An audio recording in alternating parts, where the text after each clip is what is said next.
कर्नाटक में भारतीय किसान यूनियन के राष्ट्रीय प्रवक्ता राकेश टिकैत के साथ हुई घटनाक्रम के बाद कल से ही किसान यूनियन संगठन में जो कार्यकर्ता हैं एक रोष व्यक्त हो गया है, जिसको लेकर कल शाम आपातकालीन बैठक किसानों की राजधानी सिसोली में बुलाई गई, जिसमें निर्णय लिया गया था कि जिला अधिकारी को पूरे भारत में एक ज्ञापन सौंपा जाएगा। जिला अध्यक्ष मुजफ्फरनगर के हमारे साथ मौजूद हैं, जो भी ज्ञापन देने पहुंचे हैं। सीधा इन्हीं से जानते हैं, अध्यक्ष जी किस तरह का ज्ञापन दिया है, क्या कुछ मांगे रखी गई हैं? देखो, जिला मुख्यालय पे हिंदुस्तान के आज डीएम के द्वारा प्रधानमंत्री जी के नाम एक ज्ञापन दिया जा रहा। उसमें राकेश टिकैत जी की Z+ की सुरक्षा की हमने मांग की है। काफ़ी उन पे हमले हो गए, काफ़ी हमने सरकार के थानों में तहरीर दे दी, लेकिन सरकार ने अब तक उनमें कोई हमले नहीं हुआ, जिसका कल परिणाम बेंगलुरु में आपको देखने को मिला। जानलेवा हमला था, लेकिन वहाँ के लोगों की सूझबूझ से वो बच गया।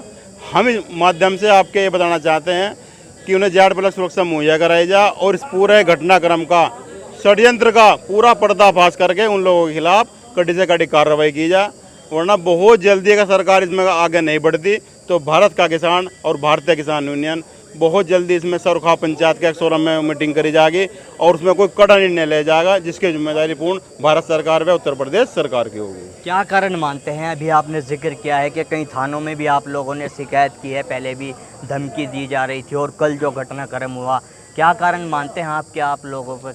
देखो, सरकार ताना चाहेगी इस पर, अपनी सरकार सत्ता के उसमें घमंड में आके ये कहते कि हमारे सामने कोई बोलने वाला नहीं रहे।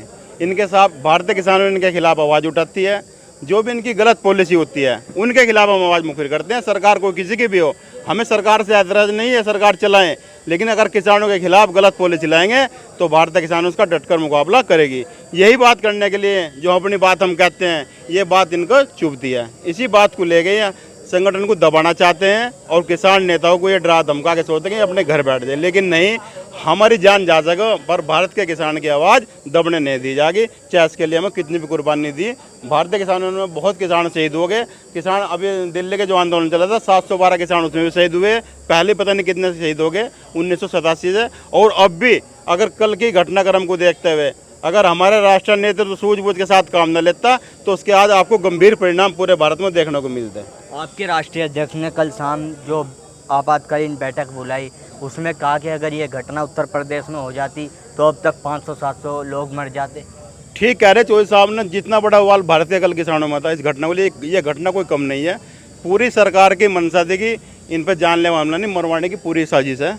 कई बार हम थानों में FIR दी, कार्रवाई क्यों नहीं कर रही है भाई सरकार? अगर थानों में एक तहरीर झूठे खिलाफ किसी के कोई दे दे तो रात तो पुलिस चक्कर काटती है पैसे लेने के लिए।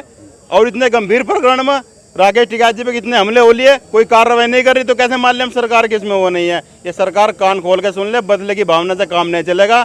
और उत्तर प्रदेश में, भारत में खूब राज कर रहे हैं, खूब अपनी तानाशाही चला हुआ है, लेकिन किसी निर्दोष को और भारत के किसान के जो खिलाफ पॉलिसी लेके आएंगे उसका हम डट कर विरोध करेंगे और करते रहेंगे। हमें किसी मुकदमे में डरने की हमें जरूरत नहीं है ना। जी, किसान संगठन तो और भी हैं, फिर आप ही के नेताओं के साथ इस तरह के घटनाक्रम क्यों हो रहे हैं? अरे वे संगठन थोड़े ही मेरे भाई, वे दुकान है, सरकार के इशारे पे चल रही। जब सरकार उन्होंने कहा बोल जाए, जब सरकार का चुपचाप बैठ जा। सरकार अपने पक्ष में उन्हें बुलवाना चाहती है, वे संगठन थोड़े ही हैं।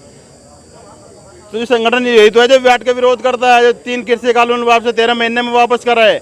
कौन से संगठन ने वापसी कराए कानून? बैठा किसी धरने पे, किसी उस पर सीमा पे हो, उसका जवाब देख लो। आपके पास सब फोटो भी होंगे, आपके माध्यम से भी होंगे। अगर कोई किसान संगठन वहाँ बैठा हो, आवाज़ किसानों के बुलंद करिए। किसानों के नाम पर वे दुकान चला रहे और उनके बस की कोई बात नहीं सरकार के खिलाफ बोलने की। अब आपके संगठन में भी 2 फाड़ हो चुके हैं, उसके बाद से भी कुछ चीज़ें जो हैं बहुत बदली लग रही है। कोई फाड़ नहीं हुई है। आपने भी कागड़ की पंचायत देखी है, कोई फर्क आपको दिखाई दिया?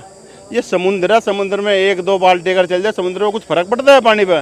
ऐसे पता नहीं कितने संगठन से पहले निकले और अलग संगठन बनाया, लेकिन आज तक उनका कुछ ज़्यादा पता नहीं है। उनसे हमारे कोई फर्क नहीं पड़ता, ना उनकी हम बात करना चाहते हैं। हमारे साथ भारतीय किसान यूनियन के मुजफ्फरनगर के जिला अध्यक्ष मौजूद थे, जो बता रहे थे कि डीएम साहब को ज्ञापन दिया गया है जिसमें Z सुरक्षा की मांग की गई है। अब देखने वाली बात यह होगी क्या राकेश टिकैत को सरकार Z+ सुरक्षा मुहैया कराती है या किस तरह से किसान संगठन आगे और आंदोलन के लिए तैयार होते हैं। मैं अपने सहयोगी S चौधरी के साथ Tanveer Malik, India Plus News, Muzaffarnagar. India Plus News, सिर्फ वही जो सही।